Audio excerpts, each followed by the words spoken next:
Assalamualaikum warahmatullahi wabarakatuh. Kembali lagi di channel Kisah Warganet. Di video kali ini, saya akan menceritakan sebuah cerita yang saya dapatkan dari akun Twitternya Bristory. Cerita ini berjudul Kampung Pocong. Seperti apa ceritanya? Tak usah lama-lama, kita ke ceritanya. Beneran Bri, gue udah sering denger kalau daerah itu super angker. Banyak kejadian seram. Apalagi ada satu rumah yang katanya nggak berpenghuni. Kita harus ke sana. Aman kok. Tenang aja. Gue udah kenal sama Pak RT dan hansipnya. Tinggal dateng aja. Sambil terus memainkan rambut gondrong acak-acakannya, Bang Kopral sangat bersemangat menjelaskan perihal satu daerah yang katanya sangat angker. Waktu itu sekitar tahun 2008, di meja makan rumah Teteh, gue duduk bertiga bareng Nandu dan Bang Kopral, membahas satu topik yang cukup bisa menimbulkan penasaran gue. Masih di sekitaran Cimahi, Lewi Gajah, tapi udah agak ke selatan, ke arah Batu Jajar. Kampung kecil, masih sepi banget. Baru ada satu komplek besar yang berdiri. Nah, kampung ini ada di belakang komplek itu. Sebagian besar warganya udah sering lihat hal yang di luar nalar. Banyak kejadian seram. Gila, ngeri pokoknya. Begitu kata Bang Kopral. Yang udah follow lama pasti kenal dengan Bang Kopral tentang gue waktu kos di rumah Teteh di Bandung dulu. Sekali lagi, gue akan ulas lagi sedikit. Beliau ini omnya Rudi, teman kuliah yang tinggalnya persis di depan rumah Teteh. Tapi walaupun statusnya om, Bang Kopral belum terlalu tua. Waktu itu umurnya masih awal 30-an. Kerja di Jakarta, rumah orang tua di Bandung. Beberapa kali dalam satu bulan dia pulang. Dan kalau di Bandung lebih banyak menghabiskan waktu dengan nongkrong bareng anak-anak kos rumah Teteh. Orangnya asik dan selengean, rambut gondrong acak-acakan, berkulit gelap, ditambah dengan tampang yang cukup sangar. Sangat senang ngobrol dan bercerita. Kalau udah nongkrong di rumah Teteh, bisa sehari semalam, gak habis topik bahasan. Kecuali kalau Teteh udah bete, langsung bubar. Bang Kopral ini amat sangat tertarik dengan kemistisan dan perhantuan. Selalu penasaran kalau mendengar ada urban legend di suatu daerah. Dia juga sering menulis artikel di satu majalah. Tentu saja tulisannya tentang mistis dan perhantuan. Kloplah dengan hobinya.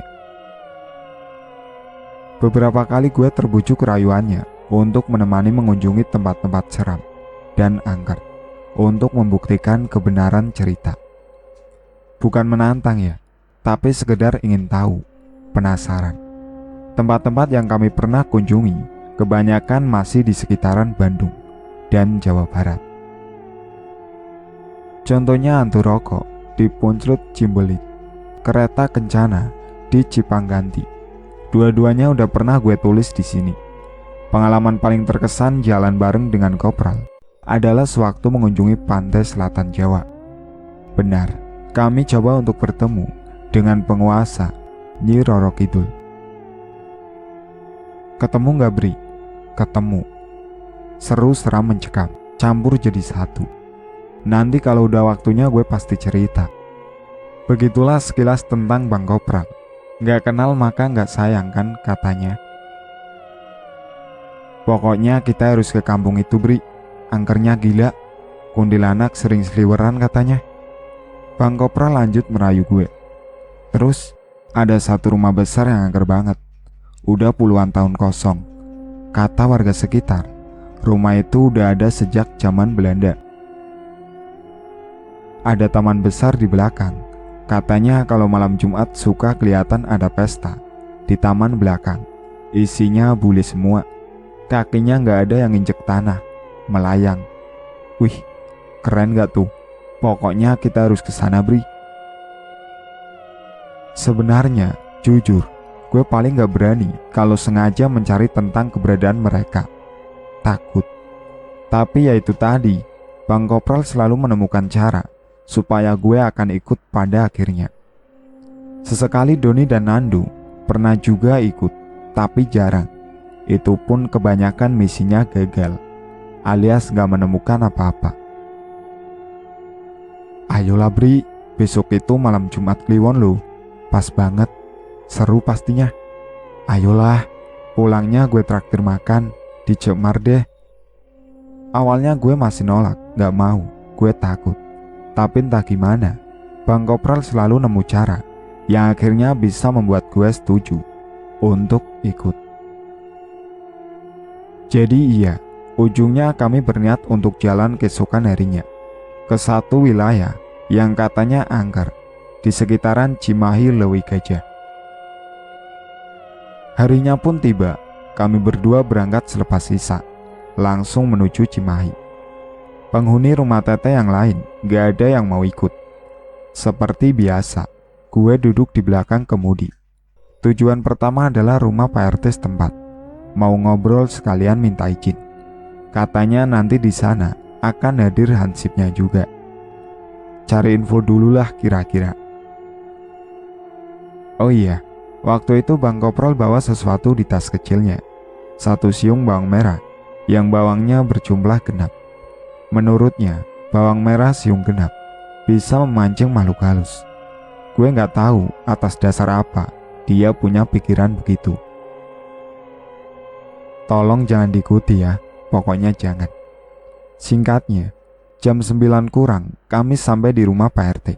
Kurang lebih 1 jam perjalanan santai dari pintu tol Cimahi. Rumah yang gak terlalu besar dengan halaman luas. Waktu itu tahun 2008, daerah ini masih tergolong sepi. Masih banyak lahan kosong. Baru ada satu perumahan besar berdiri. Itu pun masih sepi juga. Sebut saja Pak Udin. Dia menjabat RT udah cukup lama. Belasan tahun katanya. Karena gak ada warga lain yang bersedia menggantikannya. Berpenampilan sederhana, mengenakan sarung dan peci, menyambut kami di teras rumah. Assalamualaikum. Waalaikumsalam, jawabnya dengan senyum sumringah. Kirain gak jadi, ucap beliau dengan logat Sunda yang kental. Iya Pak, maaf kemalaman, jawab Bang Kopral. Setelah itu kami dipersilahkan duduk di teras rumah, lalu berbincang di situ. Bang Kopral bilang dia mau meminta izin untuk patroli di wilayahnya. Coba untuk mencari kebenaran berita yang mengatakan kalau daerah ini cukup angker. Banyak warga yang katanya pernah melihat penampakan makhluk-makhluk gaib. Bang Kopral bilang juga, nantinya kalau kami menemukan atau melihat sesuatu, akan dijadikan bahan artikel tulisannya. Boleh aja silahkan, tapi harus hati-hati. Sudah seringkali ada orang yang kesurupan, apalagi di daerah jalan potong. Harus ekstra hati-hati. Begitu kata Pak RT. Jalan potong, daerah apa itu? Jadi, ada satu wilayah yang warga sekitar menyebutnya jalan potong. Kenapa begitu? Karena wilayah itu memang jadi jalan potong kalau mau menuju jalan besar keramaian. Tapi, warga situ hanya berani melintas pada siang hari aja. Kalau malam, gak ada lagi yang berani lewat. Kata Pak RT, tempatnya cukup seram. Lahan kosong besar yang isinya hanya pepohonan besar dan ilalang. Tapi mobil dapat melintasinya. Karena di tengah-tengahnya berdiri rumah kosong besar. Rumah yang Bang Kopral ceritakan di awal tadi. Rumah tua yang sudah puluhan tahun kosong. Menurut warga sekitar, katanya sudah berdiri sejak zaman Belanda. Ada beberapa warga yang pernah melihat kegiatan di sekitar rumah pada tengah malam. Sangat menyeramkan kalau mendengar cerita Pak RT. Kami hanya berbincang. Pak RT terus bercerita mengenai daerah yang dia tinggali ini. Sampai akhirnya sekitar jam 10 datang bergabung seorang bapak berpakaian hitam-hitam dengan sarung melintang di tubuhnya, membawa lampu senter besar juga di tangan. Benar, itu adalah Pak Hansip yang biasa jaga malam di wilayah tersebut. Sebut saja Pak Romli. Setelah berkenalan dan berbasa-basi, perbincangan semakin seru dengan hadirnya Pak Romli ini. Sebagai orang yang bertugas jaga malam, tentu saja beliau punya banyak kisah seram yang dapat diceritakan. Pokoknya mah gak ada warga yang berani lewat jalan potong itu kalau malam hari, termasuk saya, loba jurik. Begitu kata Pak Romli ketika membahas daerah jalan potong. Nanti paling saya cuma bisa antar sampai depan rumah kosong itu aja, lanjutnya. Sekitar jam 11 malam, kami bersiap untuk memulai kegiatan. Sebelumnya pamitan dulu dengan Pak RT. Nanti setelah selesai, kami langsung pulang ya Pak. Takut ganggu kalau harus balik lagi. Begitu kata Bang Kopral mengakhiri pertemuan. Setelah itu, didampingi Pak Romli, kami menuju wilayah yang disebut Jalan Potong, tempat angker yang ada rumah kosongnya. Gak jauh, hanya sekitar 15 menit, kami sudah sampai. Tempatnya memang seram. Hanya ada pepohonan besar berdiri dengan semak belukar di sekitarnya. Gak ada rumah penduduk, hanya satu rumah yang berdiri tegak di tengah kegelapan. Rumah besar bertingkat, kosong dan gelap. Kami parkir persis di depannya. Gak masuk ke halamannya. Saya nganter sampai sini aja ya. Mau patroli keliling kampung dulu. Sing hati-hati, banyak setan. Kalau ada apa-apa, kalian ke pos kamling yang tadi kita lewat aja, ucap Pak Romli. Pak, kalau nanti kami mau masuk ke rumah itu boleh nggak? Tanya Bang Kopra. Pertanyaan yang sedikit membuat gue kesal. Mau ngapain masuk ke rumah kosong itu coba? Cari gara-gara kan namanya. Sok aja kalau berani mah. Terakhir saya masuk sama Pak RT. Pintunya nggak dikunci, rusak. Tapi hati-hati ya, serem dalamnya. Begitu kata Pak Romli menjelaskan keadaan rumah. Setelah itu dia pergi meninggalkan kami sendirian. Malam Jumat Kliwon, kami berada di tengah-tengah wilayah yang katanya angker. Parkir di depan rumah bertingkat, kosong, yang kelihatan sungguh seram. Asoy ya suasananya, gila ngerinya. Begitulah cara Bang Kopral menggambarkan suasana mencekam dan menyeramkan. Sama sekali gak menunjukkan raut ketakutan. Kelihatan seperti menikmati adrenalin yang melonjak Spartan. Sementara gue, dari pertama datang sudah mulai ketakutan. Semakin menjadi-jadi seiring berputarnya jarum jam menuju tengah malam. Jendela mobil kami biarkan terbuka lebar-lebar. Angin dingin beberapa kali bersepoi masuk ke dalam. Seperti ada yang membuatnya begitu. Gak ada suara terdengar, hanya jangkrik dan serangga malam sesekali bersautan. Rumah kosong bertingkat 2 berada di sebelah kanan, sementara di kiri pepohonan rindang dan rumput ilalang.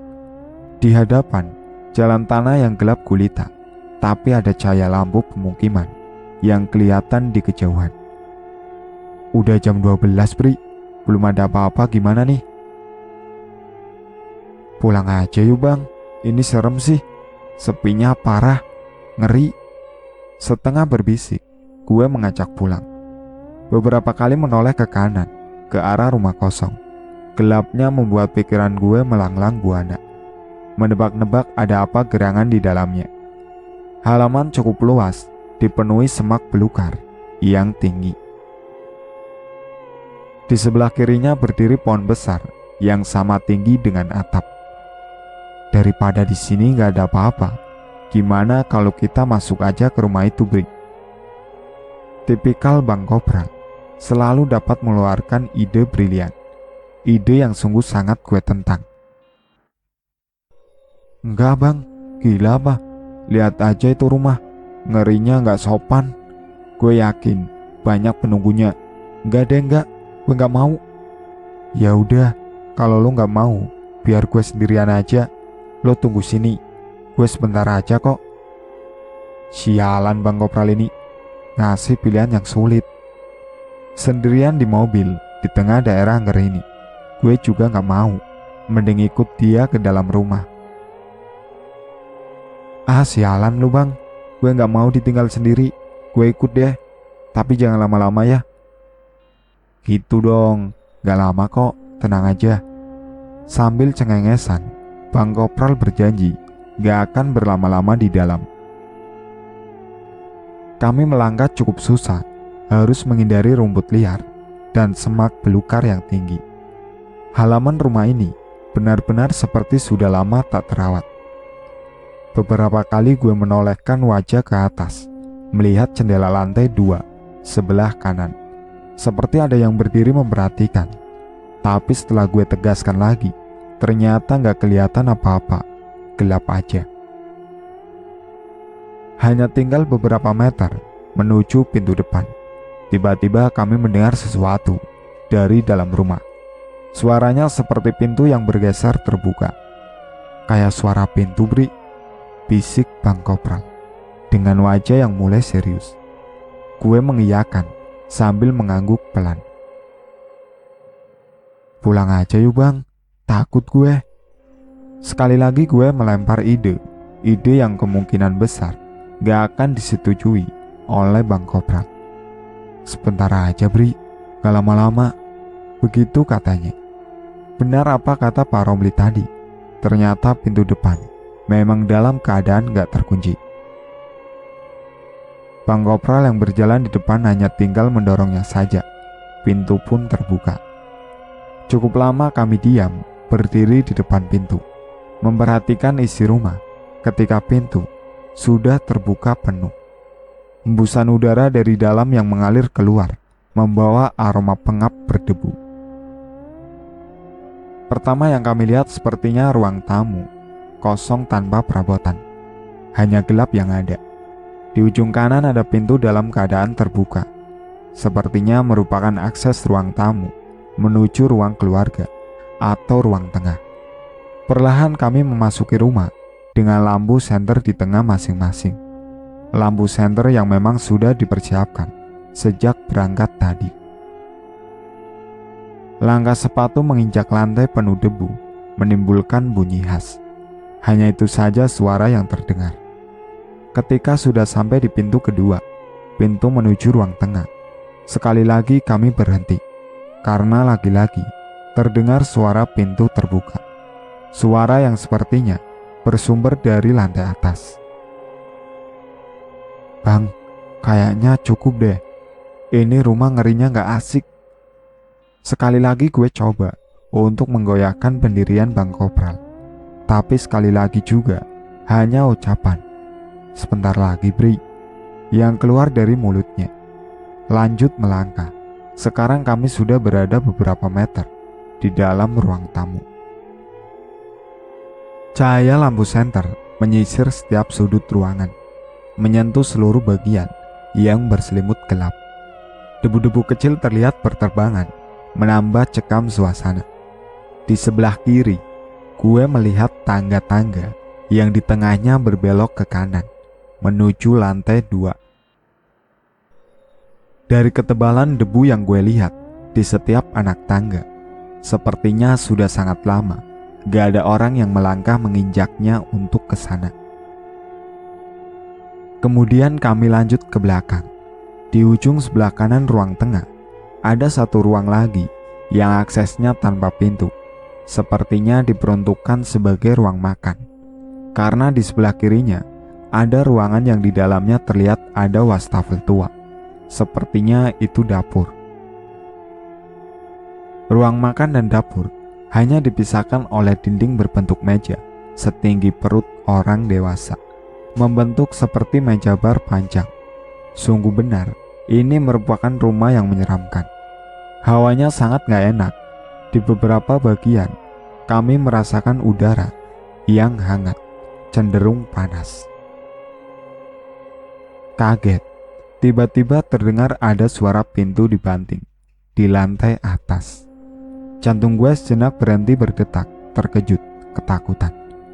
Cuekin aja Bri, kita lanjut ke belakang. ucap Bang Kopral. Gak bisa apa-apa, gue hanya pasrah untuk terus ikut kemana Bang Kopral melangkah. Di ujung belakang, sebelah dapur, kami berdiri di depan jendela kaca yang cukup besar. Jendela berdebu, dari situ kami dapat melihat halaman belakang. Bang Kopral mengusap tangannya pada kaca jendela, coba menyingkirkan debu yang menempel di permukaannya, supaya dapat melihat halaman belakang lebih jelas lagi. Gue melakukan hal yang sama, membersihkan sebagian debu di permukaan kaca yang ada di hadapan.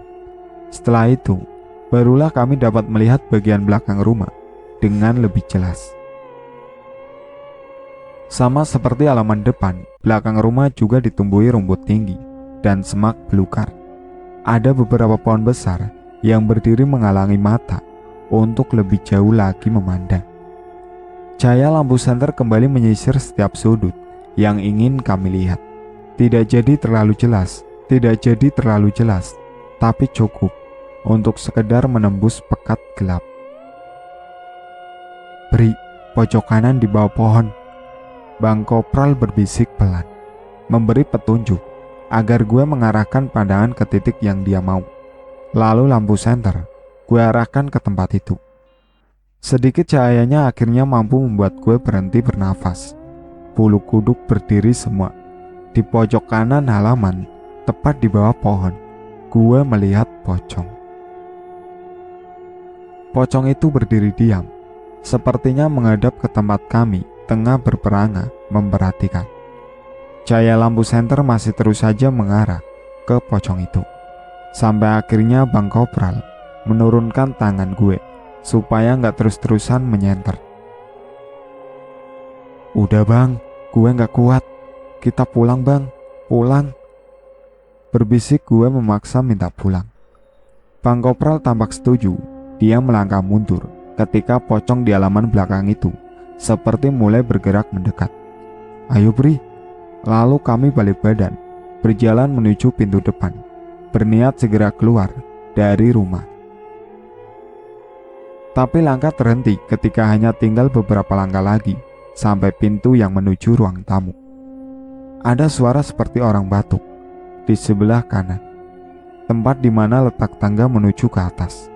Secara refleks kami kompak menoleh ke sumber suara. Di tengah-tengah tangga, sebelum berbelok ke kanan, di situ ada pocong yang sedang berdiri tegak. Dalam gelapnya ruangan, hanya pantulan cahaya lampu senter yang membantu penglihatan. Kami dapat melihat dengan jelas bentuknya, tinggi besar, berbalut kafan putih kusam. Dalam ketakutan yang teramat sangat, gue mendorong Bang Kopral agar kembali melanjutkan langkah. Seperti tersadar, akhirnya dia lanjut melangkah. Gue ikut di belakangnya. Dari sudut mata, pocong itu masih kelihatan berdiri di atas tangga. Ketika sampai di luar, gak buang-buang waktu lagi, kami terus berjalan menuju mobil. Gila, seru habis. Ada pocong Bri, 2, ucap Bang Kopral sambil suaranya menahan supaya gak teriak setelah kami sudah berada di dalam mobil. Begitulah beliau, selalu kelihatan senang kalau misinya berhasil. Sementara gue masih shock, kaget, nafas tertahan, memikirkan kejadian yang baru aja terjadi. Satu situasi yang menyeramkan dan mencekam. Dalam hati gue berkata, kalau gak akan melakukan kegiatan ini lagi. Kapok.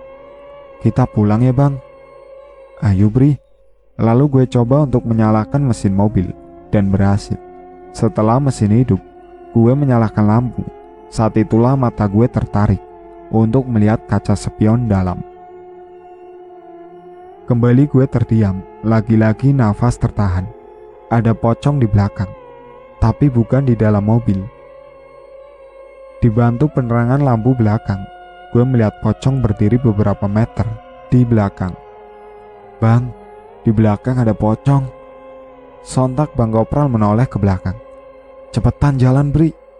Dalam ketakutan, Gue injak pedal gas perlahan, meninggalkan tempat angker itu, meninggalkan rumah seram itu. Belum selesai, dalam perjalanan menuju jalan besar, sekali lagi kami melihat pocong berdiri di pinggir jalan, hanya beberapa meter dari lintasan mobil. Dia terus diam, sampai kami benar-benar melintas lewat di depannya. Gue berdoa terus dalam hati, berharap cepat sampai di keramaian dengan selamat. Beberapa menit kemudian, akhirnya kami sampai di jalan besar, daerah yang sudah gak seram lagi. Berakhir juga malam yang mencekam itu. Besoknya, Bang Kopral kembali datang ke rumah Pak RT yang kami kunjungi malam sebelumnya. Pergi sendirian, gue gak ikut. Mau bilang terima kasih dan menceritakan hal-hal yang kami temui di malam semalam. Menurut Bang Kopral, Pak RT malah ketawa setelah mendengar cerita dia. Iya, semalam saya lupa kasih tahu kalau memang di daerah ini sering ada penampakan pocong. Sudah banyak warga yang lihat penampakannya. Makanya ada sebagian warga luar yang menyebut kampung ini dengan sebutan kampung pocong. Begitu katanya. Pantesan. Itulah akhir cerita dari Kampung Pocong. Sekian dari saya. Wassalamualaikum warahmatullahi wabarakatuh.